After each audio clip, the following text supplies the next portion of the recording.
The term apocalypse translates into a veil lifted, disclosing something hidden from mankind. The key to decoding the prophecy lies here.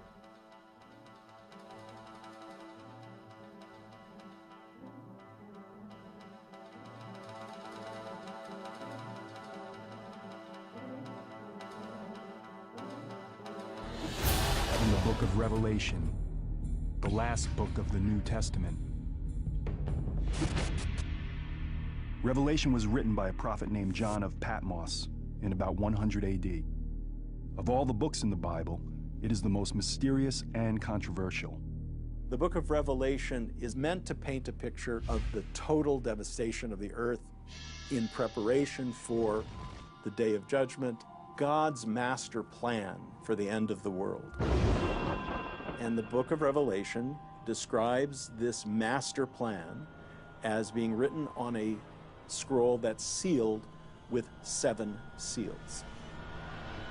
As each seal on the scroll is broken, there is a new disaster. A new sign that the end of the world is near.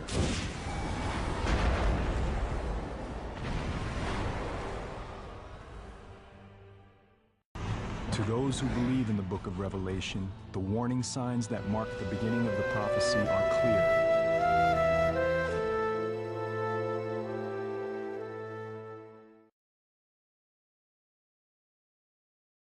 Famines and earthquakes in various places. The modern media are delivering a continual sequence of images of natural disasters around the world. Sometimes this can become quite overwhelming. Many of us have become hardened by perpetual scenes of starving children, homeless families, and crumbling buildings.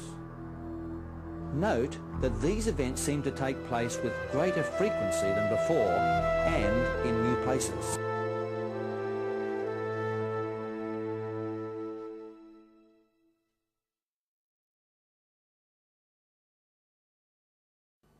According to Jesus, in the last days, earthquakes will occur in place after place.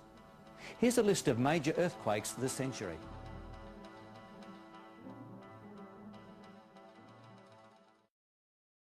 The Earth's climate is changing, in some places faster than predicted. Something or someone is cranking up the heat. And many scientists say the main culprit is us. There is no question. Extreme weather is plaguing the U.S. While there's disagreement among scientists about what's causing it, President Obama says he has no patience for those who deny human activity is affecting the climate.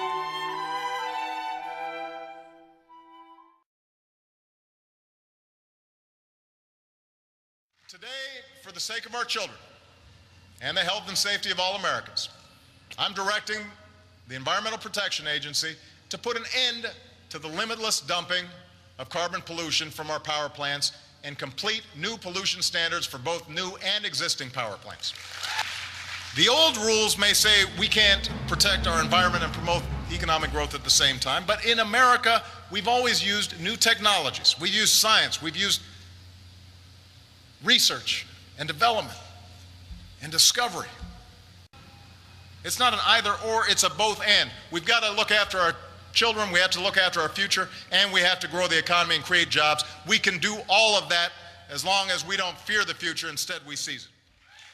Astonishingly, modern science seems to confirm these unfolding signs. Scientists agree that the world will end. And scientists agree that many of the features of the end of the world may resemble phenomenon, catastrophes that are described in Revelation.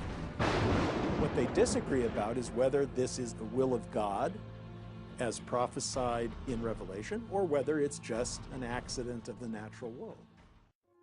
When I think of bad historical assumptions about correlation and causality, I think of polio 100 years ago, when it was this horrible mystery that it was, claiming a lot of lives, and it was really scary because it mostly struck children. And there was a strong line of research that suggested that ice cream caused polio, that ice cream consumption caused polio. Here comes Mr. Softy, the soft ice cream man. The creamiest, dreamiest soft ice cream you get from Mr. Softy.